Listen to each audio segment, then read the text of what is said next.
है मसीह का प्यारा वचन, ये है वचन प्यारा।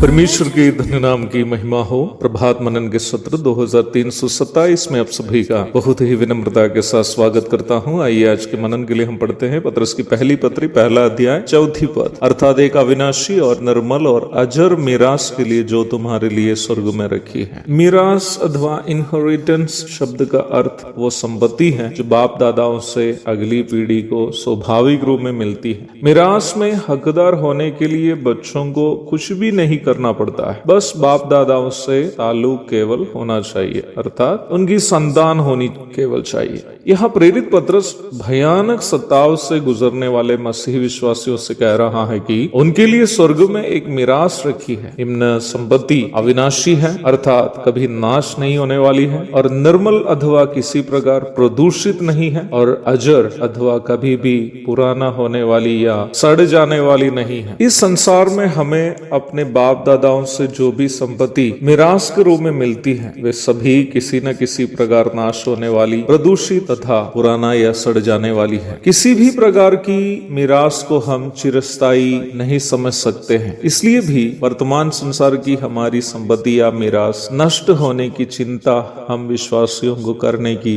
जरूरत भी नहीं है। केरल में मेरे पिताजी की कुछ संपत्ति है जो पिताजी की मृत्यु के बाद मेरा एक चाचा अपने एक कब्जा में रखा हुआ था। मेरी माँ या हम बच्चे कभी भी अपने पिताजी की संपत्ति को, जो वास्तव में हमारे हक है, लड़ाई झगड़ा करके लेने की कोशिश नहीं की। बस यही निर्णय हम लिए हैं कि यद्यपि वो संपत्ति हमारे हक क्यों न हो, हम तभी उससे लेंगे जब हमें उससे शांति से मिलेगी। इस बीच चाचा के घर में ऐसी दुर्घटनाएं बार बार होने लगी और वे बहुत परेशान हो गए। अब उनके बच्चे केरल में मेरी माँ के पास बार बार पहुंचकर कहते हैं कि भैया लोगों से कहिए ना कि आकर अपना हिस्सा लें। सिवगाई में व्यस्त होने के कारण मुझे जाकर जमीन आदि की नापी वगैरह करने का समय भी नहीं मिल रहा है। कभी कभी मेरे और मेरी पत्नी के बीच में निम्न संपत्ति के विषय में कुछ बातचीत जब होती है तो पत्नी याद दिलाती है कि आप सिवगाई से कुछ नहीं कमाते हो, कम से कम दादाजी की संपत्ति भी मेरे बच्चों को दिलाइए ना। एक प्रकार देखने से उनका कहना सही है। फिर मैं इतना कहकर उसको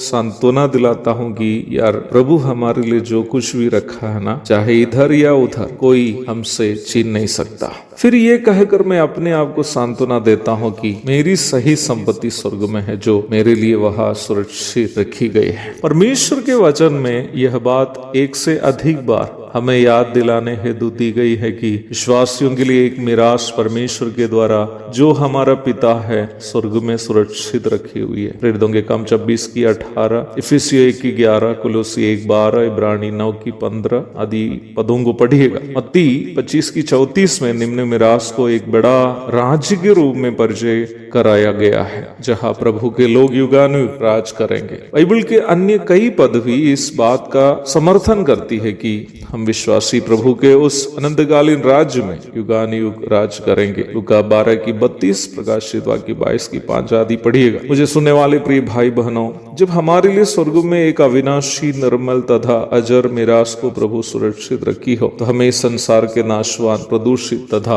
सड़ जाने वाली संपत्तियों के पीछे भगदड़ करने की क्या जरूरत है। जो समय वर्तमान संसार में हमारा बचा है, उस वक्त उस चिरस्थायी स्वर्ग राज्य के लिए कुछ इकट्ठे करने की कोशिश में हमें जीना चाहिए। एक और शुभ दिन की धन्य कामनाओं के साथ आज का मनन में समाप्त करता हूँ। प्रभु आप सबको आशीष दे। आमीन।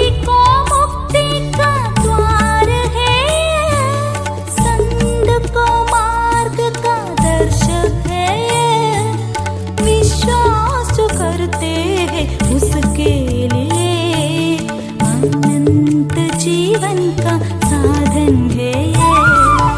ये है वचन प्यारा वचन, यीशु मसीह का प्यारा वचन।